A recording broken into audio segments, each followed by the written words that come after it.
Hello, আসসালামু আলাইকুম viewers, কেমন আছেন? আশা করি সবাই ভালো আছেন। আমি আজকে এমএস অফিস অ্যাপ্লিকেশন কোর্সের ৩য় নাম্বার ক্লাস নিয়ে আলোচনা করব। ইতিপূর্বে আমরা ২টি ক্লাস নিয়ে আলোচনা করেছি।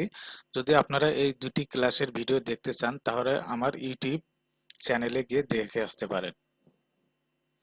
তো আমি ৩য় ক্লাস নিয়ে আজকে আলোচনা করব। প্রথমেই দেখতে পাচ্ছেন apply font style. Apply font style অর্থাৎ ফন্টের বিভিন্ন সাইজ বা মানে বিভিন্ন ডিজাইনকে বলা হয় ফন্ট স্টাইল। যেমন কি ডিজাইন, যেমন এই ফন্টটি আমি লিখেছি টাইমস নিউ রোমান দিয়ে, হ্যাঁ? এটাকে আপনারা পরিবর্তন করে অন্য কোনো ফন্ট ইউজ করে এর স্টাইল পরিবর্তন করে নিতে পারেন। যেমন আমি যদি এই ফন্টটি সিলেক্ট করি, দেখেন আমার ফন্টের মানে স্টাইল চেঞ্জ হয়ে গেছে, হ্যাঁ? তো আপনারা যেটা পছন্দ বা যে মানে যেটা ইচ্ছে সেই স্টাইলকে এখান থেকে আপনারা ফন্ট সিলেক্ট করে অ্যাপ্লাই করে নিতে পারেন। ঠিক আছে? আচ্ছা, একেই বলে ফন্ট স্টাইল। তো ফন্ট স্টাইল কিভাবে করবেন? প্রথমে যে ফন্টটি স্টাইল চেঞ্জ করতে চান সেটা সিলেক্ট করে নেবেন। করে নিয়ে জাস্ট আপনি এখানে ড্রপ ডাউনে ক্লিক করে এখানে দেখবেন অসংখ্য ফন্ট এবং ফন্ট স্টাইল। তো এখান থেকে আপনার যেটা পছন্দ হয় সেটা সিলেক্ট করে দিবেন। বাস, আপনার ফন্ট স্টাইল চেঞ্জ হয়ে যাবে। এরপর দেখতে পাচ্ছেন how to increase and decrease the font size. অর্থাৎ বোঝাচ্ছে যে আপনার ফন্টের সাইজ ছোট এবং বড় করা। যেমন এই ফন্ট মানে এই যে লেখা আছে সেন্টেন্স, এটিকে আমি চাচ্ছি যে একটু বড় করে নেব। তাহলে আপনারা প্রথমে এটাকে সিলেক্ট করে নেবেন। ঠিক আছে? সিলেক্ট করে নিয়ে এই যে দেখতে পাচ্ছেন 12, এই ফন্ট সাইজ 12 আছে। তো আমরা এটিকে বড় করে দেব। তো এখানে ক্লিক করবেন, করে যে ফন্ট সাইজ আপনি যতটুকু করতে চাচ্ছেন ততটুকু করে আপনারা এইভাবে, যেমন 22, 24, হ্যাঁ, 26, 28, আমি ফর এক্সাম্পল 24 দিয়ে রাখলাম। তো দেখতে পাচ্ছেন ফন্ট সাইজটি বড় হয়ে গেল। তো আপনারা এইভাবে ফন্ট সাইজ ছোট এবং বড় করে নিতে পারবেন। এরপরে কি দেখতে পাচ্ছেন যে bold, italic and underline. Bold অর্থাৎ মোটা। এই লাইনটিকে যদি আপনি একটু মোটা করতে চান, দেন এই যে বি লেখা দেখতে পাচ্ছেন এখানে ক্লিক করবেন। দেখেন ফন্ট মোটা হয়ে গেছে। এরপরে ইটালিক, যদি আপনি ইটালিক অর্থাৎ একটু বাঁকা করতে চান ফন্টটিকে স্টাইল, দেন এটা সিলেক্ট করে নেবেন। সিলেক্ট করে নিয়ে ইটালিকে ক্লিক করবেন, তাহলে দেখবেন যে আপনার ফন্ট স্টাইলটি মানে ইটালিক হয়ে গেছে, হ্যাঁ? এরপরে আন্ডারলাইন। আন্ডারলাইন কিভাবে করবেন? আন্ডারলাইন অর্থাৎ ফন্টটিকে সিলেক্ট করবেন, করে এই যে এখানে ক্লিক করবেন, ফন্টটির আন্ডারলাইন হয়ে গেছে। তো বলে রাখি, এমএস ওয়ার্ডের যেই ফন্ট বা ওয়ার্ড অথবা সেন্টেন্সকে আপনারা কোনো কিছু চেঞ্জ করতে চান তাহলে কিন্তু অবশ্যই ওয়ার্ড, ফন্ট অথবা সেন্টেন্সকে সিলেক্ট করে নিতে হবে। তো এরপরে চেঞ্জ ফন্ট কালার। হ্যাঁ, ফন্টের যেমন এই ফন্টের কালার হলো আপনার ব্ল্যাক। এখন আমি চাচ্ছি যে এই ফন্টের কালারটি রেড করে দেব। হ্যাঁ, তাহলে এটিকে আপনারা সিলেক্ট করবেন, করে জাস্ট এই যে এখানে ক্লিক করবেন, করে রেড এ ক্লিক করবেন, দেন দেখেন ফন্টের কালার রেড হয়ে গেল। তো এইভাবে আপনার এখানে অসংখ্য কালার আছে, আপনাদের যেটা ইচ্ছা সেটা এখান থেকে দিতে পারেন। তারপরে এখানে দেখেন মোর কালার অপশন, এখান থেকে আপনারা ইচ্ছে করে যে কোনো কালার দিতে পারবেন। আচ্ছা, এরপরে দেখতে পাচ্ছেন যে হাইলাইট টেক্সট কালার, অর্থাৎ কোনো লেখাকে যদি আপনি হাইলাইট করে রাখতে চান, হ্যাঁ, সেক্ষেত্রেও করে রাখতে পারবেন এটা। আচ্ছা, যেমন এই লেখাটিকে আমি হাইলাইট করে রাখতে চাচ্ছি। তো এটাকে আমি সিলেক্ট করে নিলাম। সিলেক্ট করে নিয়ে দেখতে পাচ্ছেন এই যে এখানে হাইলাইটেড একটা টেক্সট, হাইলাইটেড কালার, হ্যাঁ, এটাতে আপনার ক্লিক করে দিবেন। দেখতে পাচ্ছেন হাইলাইট হয়ে গেছে, হ্যাঁ। যদি আপনারা চান হাইলাইট করবেন অন্য একটি কালার দিয়ে, বাস এখানে এটা ক্লিক করবেন, এই যে হাইলাইট হয়ে গেল।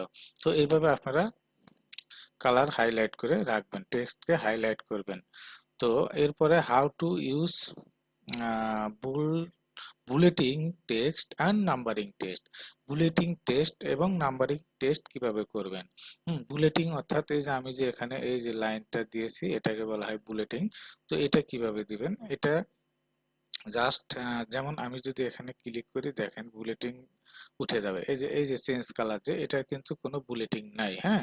তো যদি আপনারা এই কার্সরটি এখানে রেখে জাস্ট এখানে যাবেন, যে যেই বুলেটিংটা আপনার পছন্দ হবে বুলেটটা, সেটা আপনারা সিলেক্ট করলেই এখানে চলে আসবে।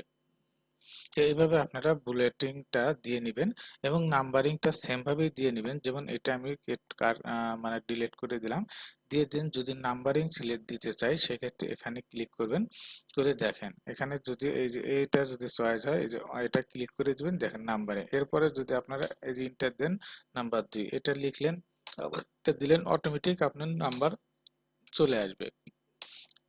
বুলেটিং এর ক্ষেত্রেও তাই, যেমন এটা বুলেটিং, হ্যাঁ, তারপর এটা বুলেটিং দিছেন, দেওয়ার পরে ইন্টার দিয়ে যখন লিখে আবার একটা লিখবেন, দেখেন অটোমেটিকলি বুলেটিং চলে আসতেছে। তো হ্যাঁ, এইভাবে নাম্বারিং এবং বুলেটিং দিতে পারবেন।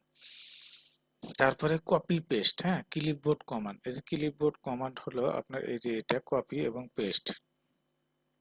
তো লেখা কিভাবে কপি এবং পেস্ট করবেন, যেমন এই লাইনটিকে আপনি কপি করবেন, তাহলে নরমালি এটাকে সিলেক্ট করে নেবেন। সিলেক্ট করে নিয়ে এই যে কপি আইকন দেখতে পাচ্ছেন, এখানে ক্লিক করবেন। ক্লিক করে যেখানে আপনি লেখাটিকে পেস্ট করতে চান অর্থাৎ রাখতে চান সেখানে পেস্ট করে দিবেন। তো আমি এখানে পেস্ট করতে চাচ্ছি, যে কার্সর এখানে নিয়ে আসলাম, নিয়ে এসে জাস্ট এই যে পেস্টে ক্লিক করবেন, দেখেন এই লেখাটির নিচে এখানে চলে আসলো। তো এইভাবে আপনারা লেখাটিকে কপি এবং পেস্ট করবেন। তারপরে কি আছে, কাট এবং পেস্ট। কাট এবং পেস্ট, কপি পেস্ট প্রায় সেম। কপি পেস্ট হলো যেখান থেকে নিবেন সেখানেও এক কপি রয়ে যাবে, আর কাট হলো যে যেখান থেকে নিবেন সেখানে আর থাকবে না, যেখানে নিয়ে যাবেন শুধু সেখানেই যাবে। মানে যেখান থেকে নিবেন সেখানে আর এটি থাকবে না। যেমন এটাকে আমি নিলাম, নিয়ে এই যে কাটে ক্লিক দিলাম, দেখেন চলে গেছে। হ্যাঁ, এখন যদি আমি এখানে নিয়ে পেস্ট ক্লিক দিই, পেস্টে ক্লিক দিলাম, এখানে চলে আসলো। হ্যাঁ, তো এটা হলো কাট এবং পেস্টের পার্থক্য। তারপর কি লেখা আছে, moving and copying text using the mouse. আপনি মাউস দিয়ে কিভাবে কপি করে একটা টেক্সটকে অন্য জায়গায় নিতে পারেন, সেটা হলো আপনার, যেমন এই যে কাট এবং পেস্ট, এটাকে আপনি চাচ্ছেন নিচে নিয়ে আসতে, হ্যাঁ, তাহলে এটা নর্মালি সিলেক্ট করবেন, করে মাউসের রাইট লেফট বাটন যে আছে সেটা চাপ দিয়ে ধরে, দেখেন একটা ড্রাগ চিহ্ন এসেছে, এটিকে আপনি মুভিং করে জাস্ট এই যে যেখানে ছেড়ে দিতে চাচ্ছেন, যেমন এখানে আমি ছেড়ে দিতে চাচ্ছি, দেখেন এই কপি এবং কাট এবং পেস্টটি এখানে চলে আসলো। মুভিং অ্যান্ড কপিং টেস্ট, হ্যাঁ, এটাকে বলা হয়। তো এইভাবে আপনারা